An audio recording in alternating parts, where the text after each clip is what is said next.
ഒരു പോളിന്റെ major service വേണ്ട. ഇപ്പൊ കാർബൺ ക്ലീൻ അയച്ചിട്ടേക്കുന്നതാണ് മറ്റേ ഈജാറിന്റെ പൈപ്പ് കേട്ടോ, വാൽവ് കേട്ടോ. ഈ കാണുന്നത് വാൽവ് അല്ല, പൈപ്പാണ്. ടൈം ബെൽറ്റ് സീറ്റ്, അതുപോലെ തന്നെ ഓയിൽ കൂളർ, വാൽവോർ ബാക്കിങ് കണ്ടോ. വാൽവോർ ബാക്കിംഗ് ഒക്കെ മാറാനുണ്ടോ. വാൽവോർ അസംബ്ലായിട്ട് ചേഞ്ച് ചെയ്യണം. ചെറിയൊരു കുളവുണ്ട്, വാൽവോർ അസംബ്ലായിട്ട് മാറ്റേണ്ട. അപ്പൊ ഈ വാൽവോർ അഴിക്കണമെന്നുണ്ടെങ്കിൽ നമുക്ക് ഇഞ്ചക്ടർ കഴിക്കണം.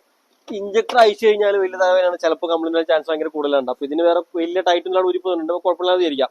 അപ്പൊ അതുപോലെ തന്നെ കാർബൺ ക്ലീനിങ്, അതായത് മേസറൈസ് ചെയ്യുന്ന ഒരു പരിപാടിയാണ് കാർബൺ ക്ലീനിങ്. ഇത് കണ്ടോ, ഇതൊക്കെ അയച്ചു വെച്ചിട്ടുണ്ട്. Throttle body, inlet manifold, EGR എല്ലാം അയച്ച് ക്ലീൻ ചെയ്യണം കേട്ടോ. അതുപോലെ ഇപ്പൊ ടൈം ബെൽറ്റ് ഒക്കെ മാറി കഴിഞ്ഞിട്ടുണ്ട്. ടൈം ബെൽറ്റ് ഒക്കെ മാറി, അതുപോലെ ബാക്കിൽ ഷോക്ക് ചേഞ്ച് ചെയ്തു, ഫ്രണ്ട് ഷോക്ക് കൊണ്ട് വണ്ടി ചേഞ്ച് ചെയ്തേക്കുന്നതാണ്. അപ്പൊ അതൊക്കെ നമ്മൾ സെറ്റ് ആക്കിയിട്ടുണ്ട്. ഡീസൽ ഫിൽറ്റർ, അത് ഒരുപാട് സാധനം ചെയ്യുന്നുണ്ട്. അപ്പൊ 1,20,000 കിലോമീറ്ററാണ് ഇതിന് മേസറൈസ് ചെയ്യുന്നത്. അപ്പൊ മേസറൈസ് ചെയ്യുമ്പോൾ കാർബൺ ക്ലീൻ കൂടി ചെയ്തോട്ടെ, നല്ലതായിരിക്കും. അതുപോലെ ഫുൾ സസ്പെൻഷനൊക്കെ ഒന്ന് ചെക്ക് ചെയ്ത് നോക്കുക. ഇതിപ്പോ A to Z oil cooler ഒക്കെ ചേഞ്ച് ചെയ്തോ. ഓയിൽ കൂളർ, അതുപോലെ തന്നെ ഓയിൽ കൂളർ ലീക്ക് ഉണ്ടായിരുന്നു, വാൽവർ ലീക്ക് ഉണ്ടായിരുന്നു, അതുപോലെ തന്നെ ടൈം ബെൽറ്റ് മാറാണ്ടായിരുന്നു.